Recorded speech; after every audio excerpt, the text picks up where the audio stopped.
இன்றைய தமிழக அரசியல் சூழல், அதில் போட்டியிடக்கூடிய ஒரு சில சகோதரர்களை குறித்து விமர்சிக்கக்கூடிய ஒரு சில நபர்களுக்கு ஒரு சின்ன கதை சொல்லணும்னு நினைக்கிறேன். ஒரு தாயும் ஒரு தந்தையும் மகனும் ஓடும் ரயிலில் பயணம் செய்கின்றார்கள்.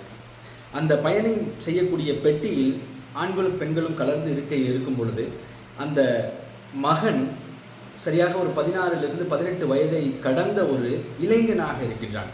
ஆனால் ரயில் ஓடும் பொழுது அவன் செய்யக்கூடிய செயல்கள் அனைவரையும் கடுமையான கோபத்திற்கும் ஒரு புரிந்து கொள்ளாத ஒரு நபராக இருக்கின்றான என்ற வருத்தத்திற்கும் ஆளாக்குகின்றது. அந்த அளவிற்கு தனது தந்தையோடு அவன் பேசக்கூடிய பேச்சுக்கள் கூடியிருக்கக்கூடிய அனைவரையும் கடுமையாக காயப்படுத்தக்கூடிய ஒரு சூழலில் அவன் செய்கையை செய்து கொண்டிருக்கிறான். என்னவென்றால், தன்னுடைய தந்தையிடம் கேட்கின்றான், ஏன் இந்த ரயில் பின்னோக்கி செல்கின்றது, மரங்கள் எல்லாம் ஓடுகின்றது, அப்பொழுது சிறிய சாரல் தூறுகின்றது, அந்த தண்ணீரை கையில் பிடித்து கொண்டு அந்த தண்ணீரை பார்த்து கேட்கிறான், இந்த தண்ணீரின் நிறம் வெள்ளையாகத்தான் இருக்குமா என்று. அவன் செய்யக்கூடிய செயல்களை பார்க்கும் பொழுது அங்கே இருக்கக்கூடிய அந்த கம்பார்ட்மெண்ட்டில் இருக்கக்கூடிய அனைவருமே கடுமையாக கோபப்படக்கூடிய ஒரு சூழலில் அங்கும் இங்கும் ஓடி திரிந்து தன்னுடைய தந்தையை கட்டி பிடித்து ஆதங்கப்பட்டு பேசிக் கொண்டிருக்கிறான். இதை பார்த்து கொண்டிருந்த அந்த கம்பார்ட்மெண்ட்டில் உள்ள நபர்கள் எல்லாம் என்ன செய்வது என்று தெரியாமல் கொஞ்சம் பொறுத்து கொண்டிருந்தார்கள். அந்த சிறுவன், அந்த இளைஞன் தன்னுடைய சுய தேவையை பூர்த்தி செய்வதற்காக அங்கிருந்த டாய்லெட்டுக்கு சென்று விட்டான். அப்போது அந்த தந்தையை பார்த்து அங்கிருந்த கம்பார்ட்மெண்ட்டில் இருந்த அனைவரும் கடுமையாக சாடினார்கள். என்ன புள்ள வளர்க்கிற, அறிவில்லையா, அவனுக்கு நீ தானே சொல்லிக் கொடுக்கணும், அவன் ஒரு 18 வயது இளைஞனாக இருக்கிறான், ஆனால் இங்கு இருக்கக்கூடிய யாரையும் கண்டுகொள்ளாமல் அவன் இஷ்டத்திற்கு பிதற்றி கொண்டிருக்கிறான், அங்கும் இங்கு ஓடுகின்றான், இதை நீ சரி செய்ய மாட்டாய் என்று தந்தையை கடுமையாக என்ன செய்கிறார்கள், சாடுகிறார்கள்.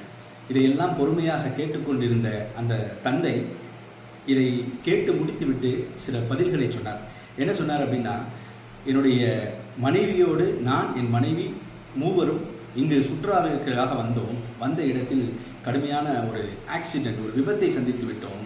என்னுடைய மனைவி அந்த இடத்திலேயே மரணித்து விட்டாள். என்னுடைய மகனுக்கு கண்ணு தெரியாது, பிறப்பிலேயே அவன் குருடன்.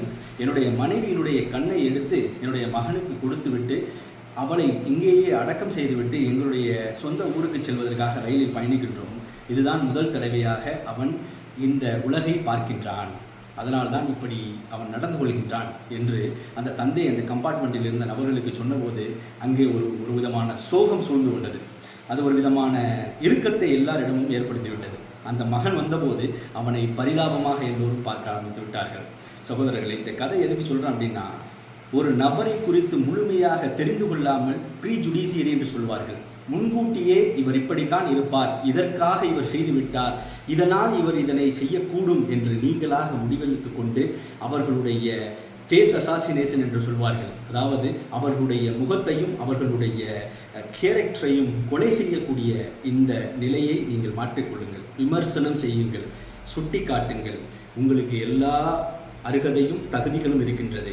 ஆனால் தெரியாத ஒரு விஷயத்தை நீங்கள் தெரிந்தது போன்று காட்டுவது நாளை உங்களை நீங்கள் செய்த செயலுக்காக நிச்சயமாக வருத்தமடைய செய்துவிடும் என்பதை புரிந்து கொண்டு விமர்சனம் செய்யுங்கள். நன்றி.